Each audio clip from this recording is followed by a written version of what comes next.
전국에 계신 에듀윌 수험생 여러분들 또 왔습니다. 한국사를 맛있게 만들어주는 은쌤이 또 왔습니다. 자, 오늘은 저와 함께 28 조선 전기의 통치체제의 정비 부분 한번 들어가 보겠습니다. 자, 여기 부분은 또 출제가 잘 되는 것들이 있어요. 제가 그걸 알려드릴 건데 일단 우리는 중앙 통치 조직을 좀 보겠습니다.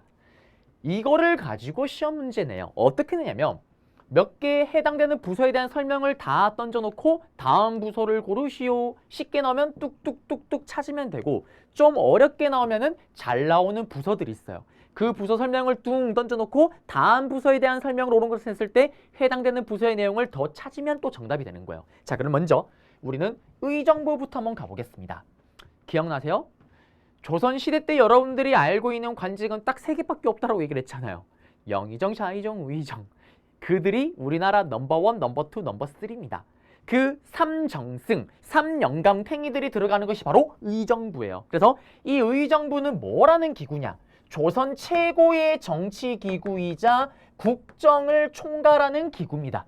국가 정치를 총괄하는 거예요. 그럼 시험 문제 나오면 삼정승이 합의를 한다. 그리고 조선 최고의 정치기구다. 국정을 총괄한다. 의정부 찾으면 돼요. 그리고 그 예하에 6조가 있습니다. 우리 의정부 서사제 6조 직계제 앞에서 봤잖아요. 이 삼정승이 3명의 장관이 정책을 만들면 법률과 관련된 거는 형벌을 내리는 형조가 맡아서 하는 거고요. 공조는 도로를 지어라. 명령을 내리면 공조로 내려가서 공조가 그 역할을 하는 겁니다. 요렇게 돌아갔다라는 거. 자, 그 다음에 승정원과 의금부는 두 개를 우리는 흔히 왕권 강화 기구라고 얘기를 합니다. 승정원이 뭐냐? 받들 승, 정치를 받드는 관원들이 있는 거예요. 한마디로 얘기를 하면 청와대 비서실과도 같습니다. 뭘 할까요? 왕의 명령이 들어갔다 나갔다 하는 곳이에요. 왕명 출납 기능을 가지고 있던 게 바로 승정원입니다.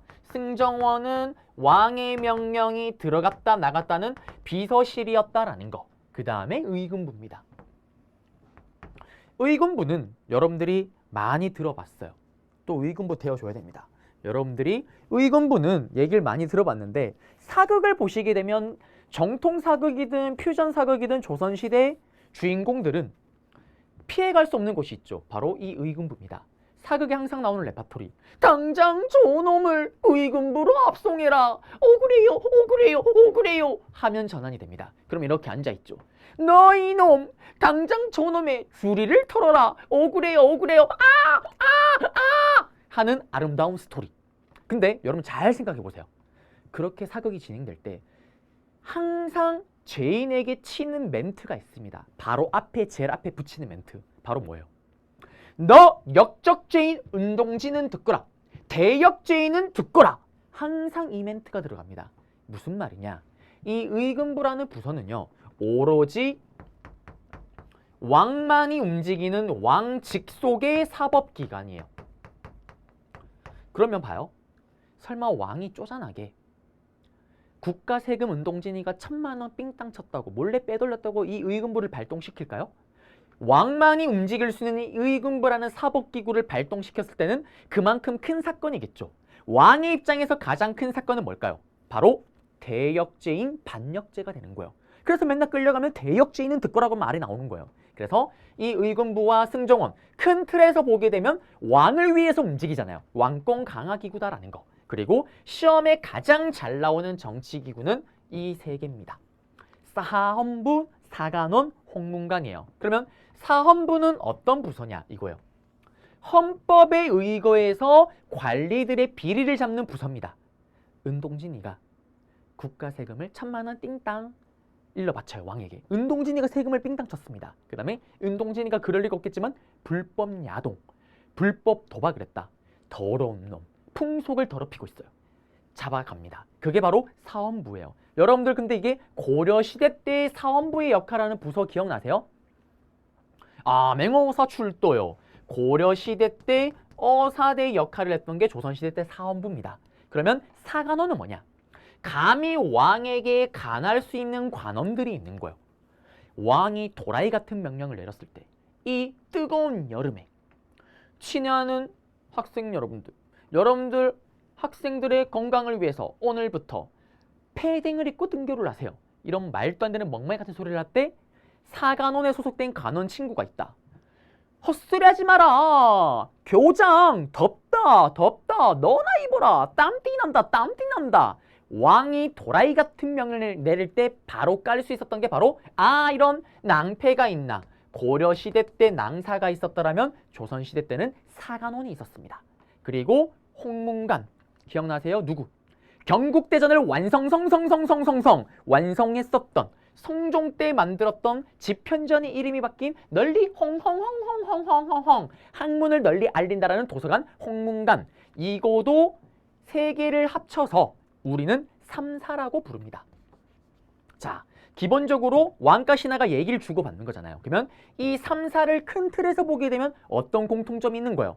감히 왕에게 얘기를 할 수 있는 애들이잖아요. 그래서 이 세 개의 정치기구를 뭐라고 얘기를 하냐면 우리는 흔히 언론기관이라고 얘기를 합니다. 언론 또는 언론기구라고 얘기를 해요. 그리고 이들의 역할이 뭐예요? 왕의 권력과 신하의 권력을 견제했던 게 바로 이 삼사입니다. 특히 사헌부와 사간원 기억나세요? 고려시대 때도 어사대와 낭사를 특히 뭐라고 불렀어요? 감히 왕에게 크게 간할 수 있다 그래서 대간이라고 불렀죠. 이 대간의 역할은 고려시대와 조선시대랑 똑같습니다. 왕이 도라이 같은 명령을 내리면 간하고 투쟁하는 간쟁, 왕이 도라이 같은 명령을 내리면 그대로 봉인해서 돌려주는 봉박, 왕이 고위관리를 임명할 때는 이들의 동의를 받고 동의가 돼야 된다는 서경권 똑같습니다. 이걸 가졌던 게 사헌부 사간원입니다. 그리고 사헌부에서 가장 높은 대장, 수장을 뭐라고 부르냐? 대사헌이라고 불러요. 그러면 사간원에서 가장 높은 수장을 뭐라고 부르냐면 대사간입니다. 그리고 홍문관에서 가장 높은 사람을 누구라고 부르냐면 대제학이에요. 대제학. 그래서 이들은 비록 직책은 낮지만 이들이 빵 떴다. 그러면 저 멀리 지나가는 정승이 발견했다. 그러면 내려가서 말에서 내려서 인사를 할 정도로 청료직입니다. 그리고 이거를 해야지만 나중에 고위간직으로 갈 수가 있어요.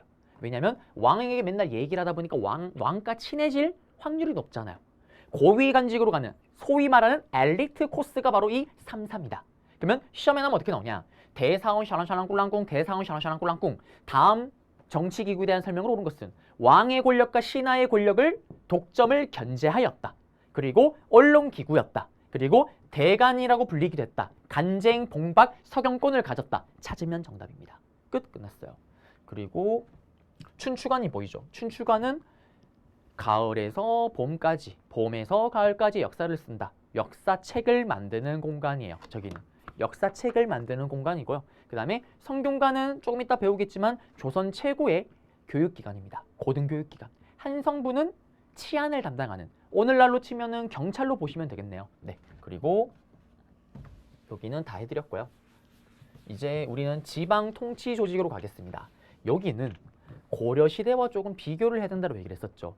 고려시대 때 지도를 주고 여기 있는 조선시대 팔도 지도를 주고 두 개를 크로스 비교합니다. 그래놓고 가나 정치 조직, 지방 통치 조직에 대한 설명을 옳은 것을 했을 때 해당되는 걸 찾아내고 또 차이점을 비교를 할 수가 있어야 돼요. 그러면 판서로 잡아볼게요. 자, 옆으로 가보겠습니다. 우리가 조선은요, 팔도예요. 고려와 비교를 해야 됩니다. 고려는 5도 양기였더라면 조선은 전국을 8도로 나눕니다. 그리고 그 밑에 부목군현, 그 밑에 부목군현, 그 밑에 그냥 부목군현, 부목군현이라는 형태로 행정구역을 나눠요. 고려는 5도 양계로 이원적 체제로 나눴고 5도 안에 뭐가 있었어요?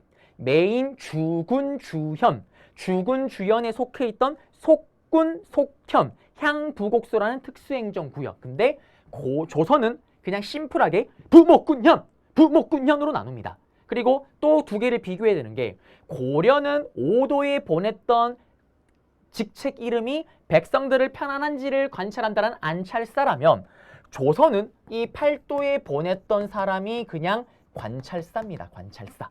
백성들이 편안한지 보는 관찰사. 그러면 시험 문제가 나오면 조선시대 지도가 났을 때 안찰사를 파견하였다 삑 고려 얘기잖아요. 오답이죠. 여기는 관찰사입니다. 그리고 부목군현, 부목군현에 바로 수령을 파견하는 거예요. 수령을. 이게 지금 에듀윌 유료 회원만의 특별한 서비스.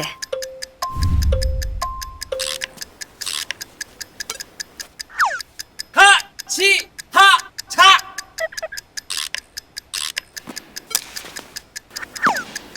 같이 하자. 정답! 같이 하자 친구야. 에듀윌 유료 회원.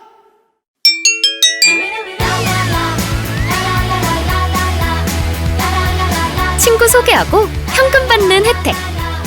오직 에듀윌 유료 회원에게만. 에듀윌.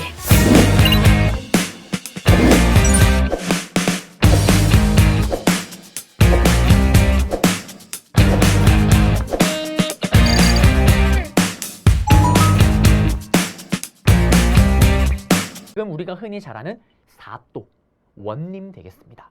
그러면 관찰사와 수령의 차이가 뭐냐면 관찰사는 기본적으로 이 수령을 또 감시하는 거예요. 한 단계 더 위에 있습니다. 팔도에 배치가 되면 자기에 소속된 도에 있는 부목군년을 돌면서 수령이 일을 잘하는지 아닌지를 감시하고 있는 거예요. 그러면 이 수령이 얼마나 막강하냐? 수령은 우리 사또 생각하면 돼요. 어떤 사또? 바로 춘향전에 나오는 변사또. 춘향아, 술 한잔 따라봐라. 실사옵니다. 당장 쟤를 하옥시켜라. 주리를 풀으라. 마음대로 벌을 줄 수가 있잖아요. 사법권. 그 다음에 세금을 거두죠. 행정권. 그 다음에 포졸들이 있잖아요. 군사권. 3권을 다 가지고 있는 게 사또 원님입니다. 파워가 막강하죠. 그래서 임기는 5년이에요. 5년이 지나면 딴 데를 가야 됩니다. 한편 이거를 다 가지고 있으면서 또 얘들을 감찰할 수 있는 권한을 가지고 있던 관찰사, 권한이 더 막강하잖아요. 이들은 임기가 더 짧아요. 1년입니다. 1년. 그리고 고려와 또 가장 큰 차이가 뭐냐면 조선은요. 부목군현, 모든 군현의 모든 지역의 지방간, 사또를 보냅니다. 고려는 기억나세요? 주군, 주현, 그 속해 있는 속군, 속현에는 지방간을 못 보냈고 메인 주군, 주현에만 지방간을 보냈잖아요. 그래서 고려는 지방간을 보낸 곳보다 보내지 않은 곳이 더 많았잖아요. 그런데 조선은 부목군현, 모든 군현의 지방간을 파견합니다. 가장 큰 차이점이죠. 중앙 집권 체제가 더욱더 강해진 거예요. 그러면 문제가 나올 때 여기서 만약에 조선의 오답으로 들어가면 지방간을 파견하지 않은 곳이 더 많았다. 삑 오답이죠. 조선은 정답이 되려면 모든 군년의 지방간을 파견하였다. 찾으면 정답입니다. 그리고 기억나세요? 고려시대 때 특수행정구역이었던 향부곡소. 향부곡소가 이때 아예 폐지가 됩니다. 조선시대 때 와서. 왜? 여기는 신분상으로는 일반 농민들이지만 강남향, 강남부곡, 강남소에 산다는 이유 하나만으로 농민이 해야 되는 3가지 의무를 다하면서 플러스 농사를 더 짓거나 특산품을 더 만들어내야 됐잖아요. 세금 부담이 워낙 컸기 때문에 반란이 많이 일어났습니다.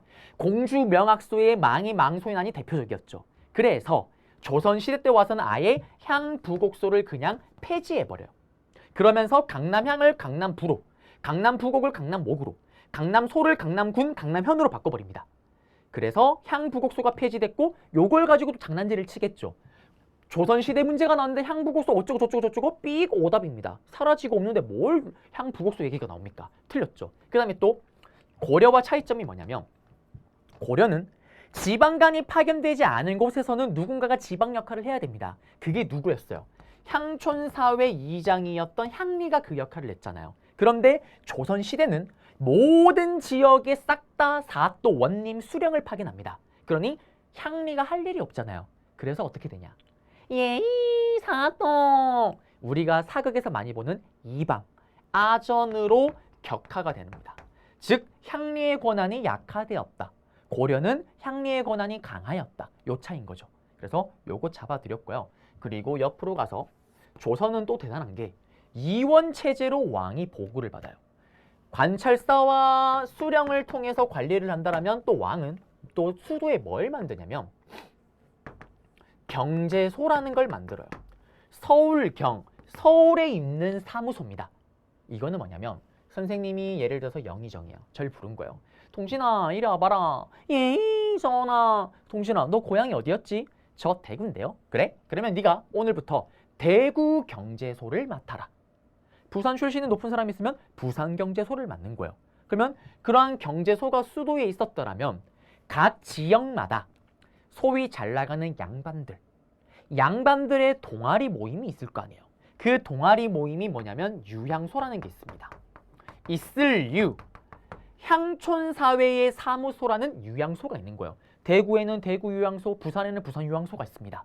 자, 그러면 이걸 어떻게 이용을 하냐? 예를 들어서 관찰사가 보고를 하는 거예요. 전하, 대구에 이번에 새로 간 사또 수령이 희대의 쓰레기랍니다. 희대의 탐관오리랍니다. 처벌이 필요할 것 같습니다. 그러면 왕이 저를 불러요. 동진아, 아하? 동진아, 대구 경제소 동진아. 예, 전하. 야, 대구에 이번에 새로 사또가 갔는데 얘가 슈퍼 도라이래. 한번 확인해봐. 자, 선생님이 대구 출신인데 영의정이 됐다? 그러면 그 정도 같으면 사실 대구에서 원래 제일 잘 나가는 집안 중에 하나인 거예요. 인맥이 다 있는 거예요. 연락을 때립니다. 야, 철수야. 대구 유향소 친구에게 연락을 하겠죠. 철수야, 잘 지내니? 오, 동진아, 안 바빠? 응, 바빠. 야, 철수야, 근데 이번에 대구에 새로 사또 왔다며. 걔 완전 도라이라며. 오, 동진아, 도라이 맞아.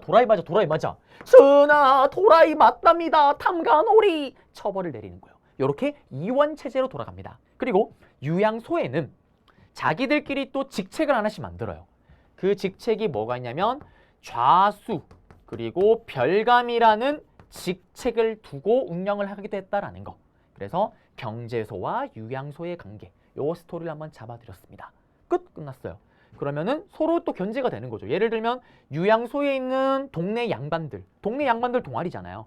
이들이 지방에 자기 지역에 온 사또가 일을 잘하면 잘 도와주는 거고, 도라이면은 비판하고 견제하기도 하는 겁니다. 그리고 이러한 관리들은 또 요거는 좀 이따 보긴 할 건데 워낙 권한이 세다 보니까 상피제라 그래서 서로 상대방을 피해게끔 하는 거예요. 뭐냐면 내 고향에는 절대 근무지로 발령 보내지 않습니다. 또 다른 지역이라도 내 사촌이나 친척이 있다. 거기로 보내질 않아요. 왜? 짜고 칠 수가 있으니까. 그래서 이런 것들이 들어갔다라는 거. 끝났습니다. 자, 그러면 PPT로 가볼게요. PPT로 가시게 되면 자, 여기는 나머지는 뭐 네, 여기 있는 내용들은 다 봤던 거고. 자, 이제 군사제도로 한번 가볼게요. 군사제도로 보시게 되면은 군사제도는 그냥 넘어가시면 돼요. 쭉 보시고 중앙군에 뭐 오이가 있었다 그래요 뭐 이러고 내려갔다가 세조 이후의 진간체제. 요거는 뭐냐면 예전에 한번 나온 적이 있는데 진간체제가 어떤 거냐면 큰 틀에서 세조 때부터 이제 시행이 됐던 건데 지역방어예요. 지역방어. 요거는 농구 좋아하시는 분들이 이해를 잘 하시겠다. 지역방어 뭐냐면 내 지역만을 지키고 있는 거예요. 또 옆에는 다른 지역이 지키고 있습니다. 그래서 만약 여기가 일이 터지면 도와주러 가는 게 아니라 일단 내 지역만 지키고 있는 거예요. 그게 바로 진간체제고요. 잡색부는 뭐냐면 잡스러운 색깔. 뭐냐면 국방의 의무가 없던 사람들. 이들을 예비군으로 편성을 시켜 놓은 거예요. 예를 들면 노비라든지 관리들은 일을 하기 때문에 국가를 위해 일을 하기 때문에 군대를 면제거든요. 근데 정말 큰 전쟁이 터지면 그들도 동원을 해야 될 거 아니에요. 그래서 편제상으로 일단 편제를 해놓긴 한 거예요. 그 다음에 뭐 역참제, 조은제 이런 것들은 그래요. 역참제는 그거죠. 말 타고 중간에 환승할 수 있는 갈아타는 거. 조은제는 배 타고 세금을 옮기고 하는 거고, 봉수제나 봉화제 이거는 뭐예요? 오랑캐가 서로 급한 일이 생기면 연기를 피워서 알리는 거. 그리고 했던 것도 복습입니다. 자, 관찰사 8도에 파견했고요. 그리고 수령을 감독하고 감사하고 감시하고 도백이라고 불리기도 합니다. 이들은 이런 막강한 권한. 그리고 수령을 평가하고 아까 보고한다 얘기했었잖아요. 임기가 1년입니다. 워낙 권한이 막강하니까. 그 다음에 수령은 부목군년에 다 파견해요.